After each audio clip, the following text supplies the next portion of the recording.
A fiercely independent billionaire heiress, determined to prove her worth beyond her father's empire, falls for an ambitious but struggling architect who challenges her perceptions of love, wealth, and destiny in Lagos. The Lagos sun glints off the towering glass facade of the Adekunle Group headquarters. It's an architectural marvel, a symbol of immense wealth and power. Expensive cars, a sleek Mercedes S-Class, a Rolls-Royce Phantom, line the entrance. Inside, the lobby is a testament to modern opulence, polished marble, abstract art, and a hushed, efficient atmosphere. The office is vast, impeccably designed, with panoramic views of Lagos. Bottles of champagne sit on a side table, untouched. Chief Adekunle imposing, sharp-suited, a titan of industry, beams, holding up a Forbes Africa magazine. On the cover is his daughter, Arinola Adekunle, stunning, impeccably dressed, but with a hint of restlessness in her eyes. The headline reads, Arinola Adekunle. The future of Adekunle Group. Chief Adekunle. Beaming. Another feather in your cap, my dear. The future of Adekunle Group. Precisely. Arinola offers a polite, strained smile. She sips her green tea. Arinola. It's a nice article, Papa. But I'm more focused on the actual future, not just the perception of it. Chief Adekunle. Chuckles, dismissive. Perception is everything in this city, Arinola. You're set to take over the biggest conglomerate in West Africa. The board is ready. The shareholders are clamoring. Arinola. Standing, walking to the window. And I'm ready to build something new. Something of mine. The Tech Hub project, it's been approved. I want to oversee it from the ground up. Not just sign off on reports. Chief Adekunle raises an eyebrow. My dear, you're a CEO, not a site manager. We have people for that. The real estate division handles these things. Arinola. Turning to him, firm but respectful. This isn't just real estate, Papa. It's innovation. It's the future. And it's personal. I need to understand every brick, every line of code, every mind behind it. Chief Adekunle sighs, seeing the familiar stubborn glint in her eye. Relenting slightly. Very well. But understand, you're still Arinola Adekunle. You need the best team. And you'll still attend the board meetings. Every single one. Arinola finally smiles genuinely. Deal. Arinola, dressed down in stylish but casual wear, sits with her best friend, Chioma. Vibrant, entrepreneurial, runs a successful fashion line. Arinola scrolls through profiles on a tablet. Chioma. So, the chief finally caved. I told you he would. He adores you too much to say no. Arinola. He thinks it's a phase. He still expects me to marry some equally rich heir and pop out grandchildren. Chioma. And what's wrong with a rich heir? As long as he's handsome and doesn't bore you to tears. Arinola. I want someone who sees me, Chioma. Not the Adekunle name. Someone who's building their own empire, brick by brick. Not just inheriting one. She stops scrolling. On the screen is a professional headshot of Jide Bankole, handsome, intelligent eyes, a quiet intensity.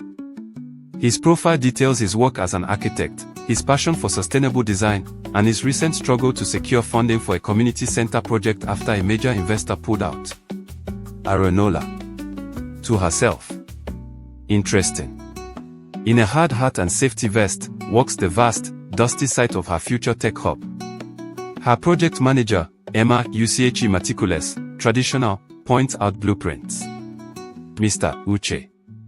We've shortlisted the architectural firms, ma'am. Some impressive proposals.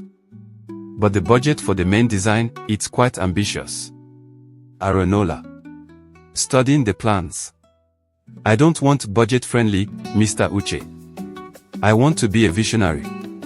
I want something that screams innovation, but also understands the Lego spirit. Suddenly, a drone buzzes overhead. Arinola looks up, curious. The drone descends, landing precisely at the feet of a man sketching intently on a large pad, oblivious to their presence. It's Jide Bankole. He's in faded jeans and a simple t-shirt, completely engrossed in his work. Arinola watches him. He gestures, murmurs to himself, his brow furrowed in concentration, completely lost in his creative world. He's the antithesis of the polished, corporate men she usually encounters. Mr. Uche. Annoyed. Excuse me. Sir. This is a private site. Jide looks up, startled, his sketch pad dropping slightly. He sees Arinola, his eyes meeting hers. There's a spark, an unexpected connection amidst the dust and noise. He quickly gathers himself. Jide. My apologies. I saw the drone. I'm Jide Bankole. I was just inspired by the space. I had an appointment here last week, a pitch that didn't quite land. Arinola steps forward, extending a hand. Arinola Adekunle. And you're sketching our site. Without permission. Jide winces, a slight blush on his face. Jide. It's a habit. I see potential everywhere. And this is magnificent potential. I had an idea, a different approach to the flow, the energy efficiency. He trails off, realizing he's rambling to the owner of the site. Arinola. With a slow smile on her lips. Tell me more, Mr. Bankole. Show me what you see. Jide hesitates, then his passion takes over. He unrolls a larger, detailed sketch from his bag, one that clearly goes beyond mere inspiration. It's a fully fleshed concept. Arinola's eyes widen as he explains his vision, pointing out elements of sustainable design, community integration, and a subtle nod to traditional Nigerian aesthetics fused with ultramodern architecture. He speaks with an honest passion she rarely encounters. Arinola, impressed by Jide's talent and integrity, secretly commissions him for the tech hub's architectural design, against Mr. Uche's traditionalist advice and her father's unspoken expectations. They spend hours together on site, discussing not just architecture, but life, dreams, and challenges. Jide is unaware of the full extent of Arinola's wealth initially, seeing her as a dedicated project manager.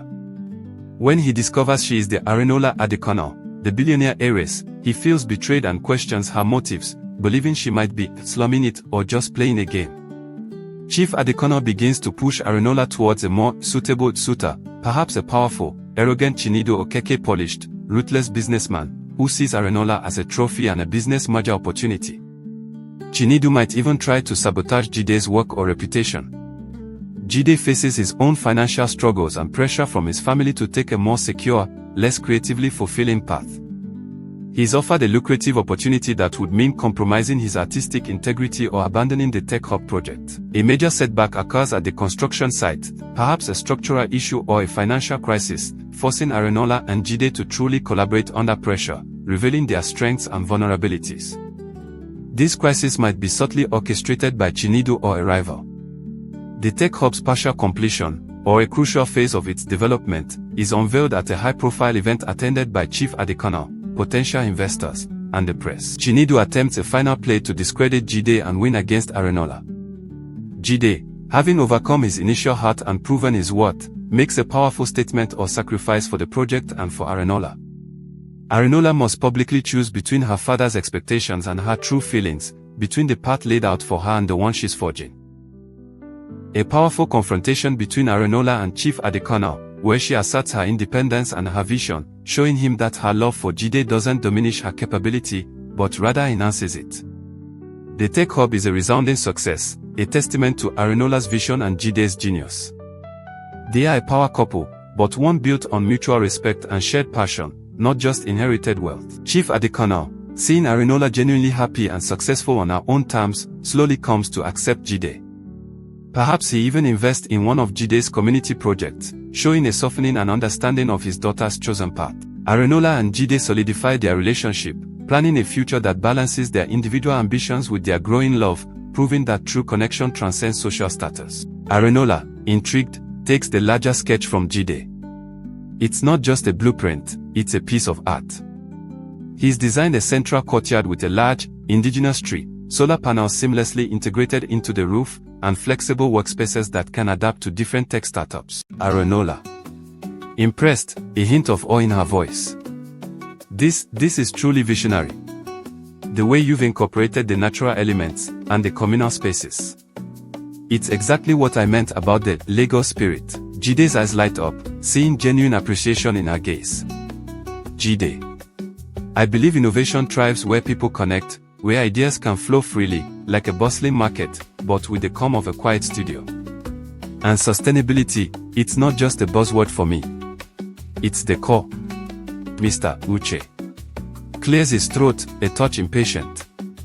Ma'am, with all due respect, Mr. Bankole is not on our shortlisted firms. We have a rigorous process. Arinola.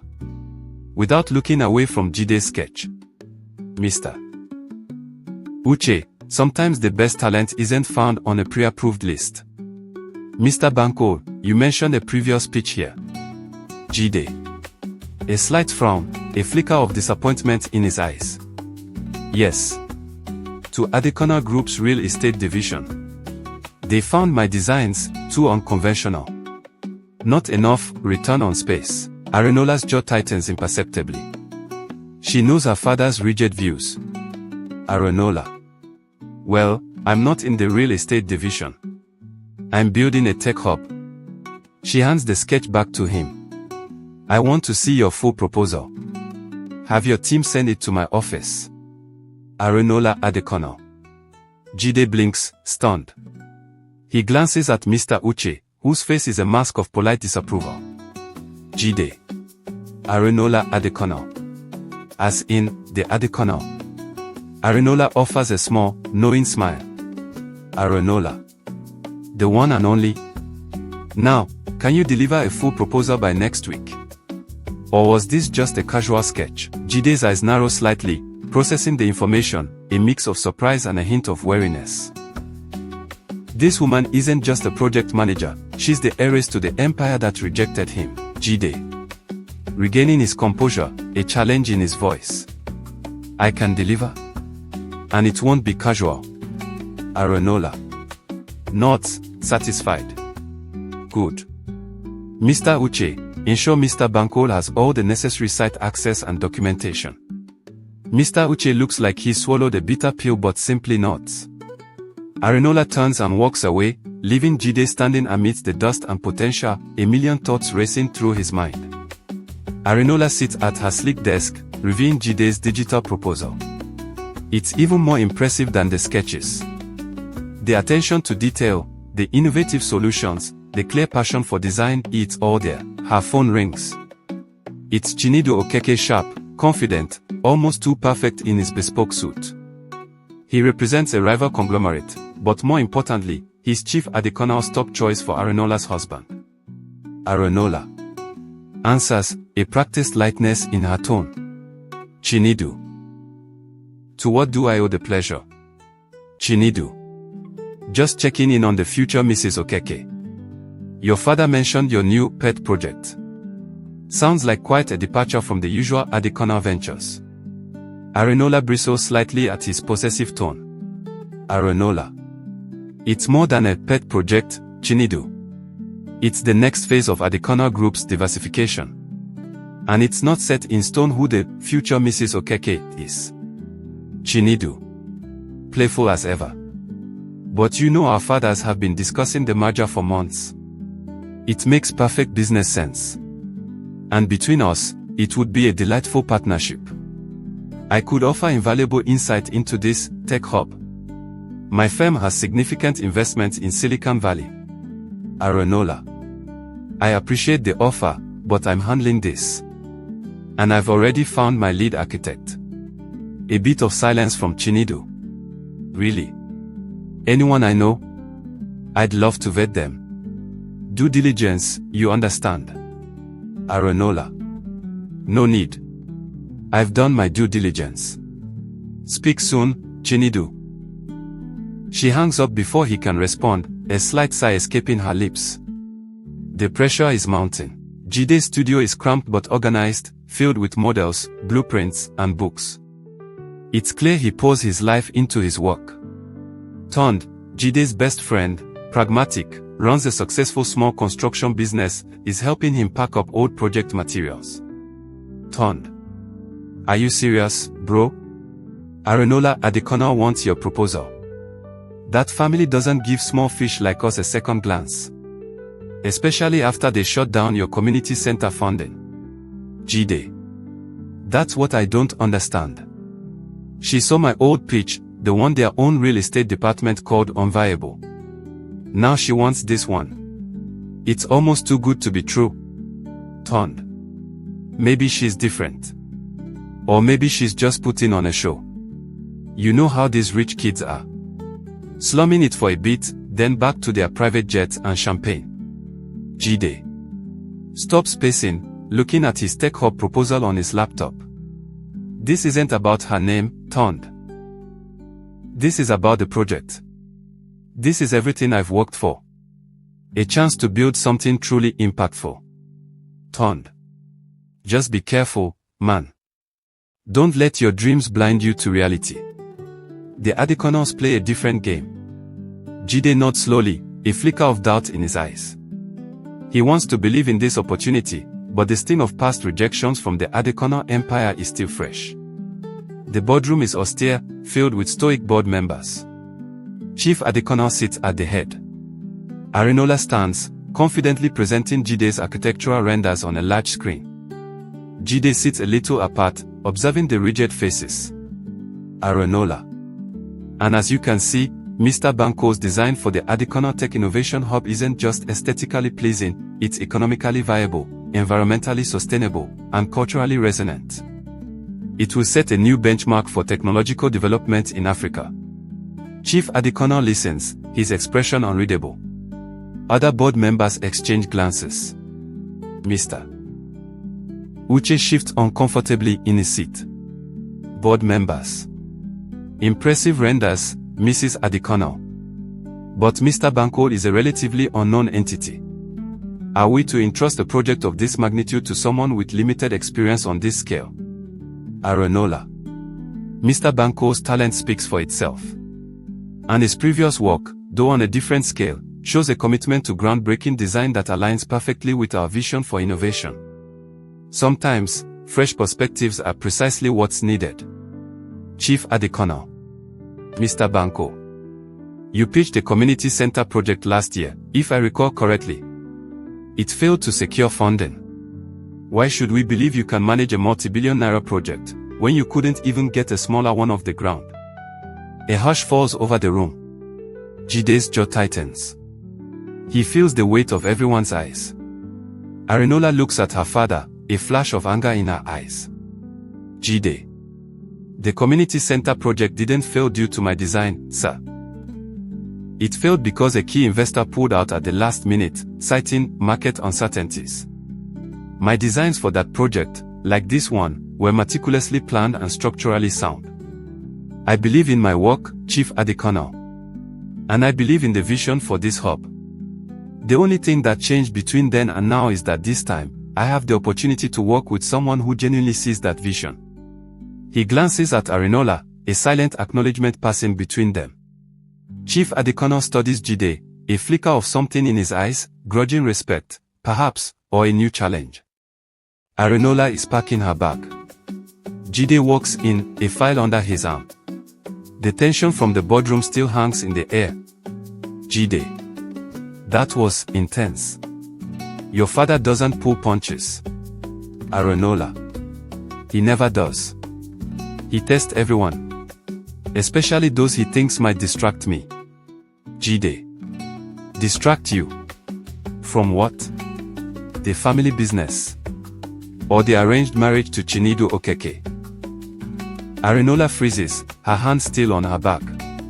She slowly turns to face him, her expression unreadable. Arinola. How did you? Jide. Lagos is a small city, Arinola. News travels. Especially about the Adekunle heiress and the son of the Okeke empire. So, which is it? Am I your visionary architect, or just another pawn in your family's grand strategy? The atmosphere is suddenly charged, the trust they had built cracking under the weight of unspoken truths. Arinola's carefully constructed world is beginning to show its seams.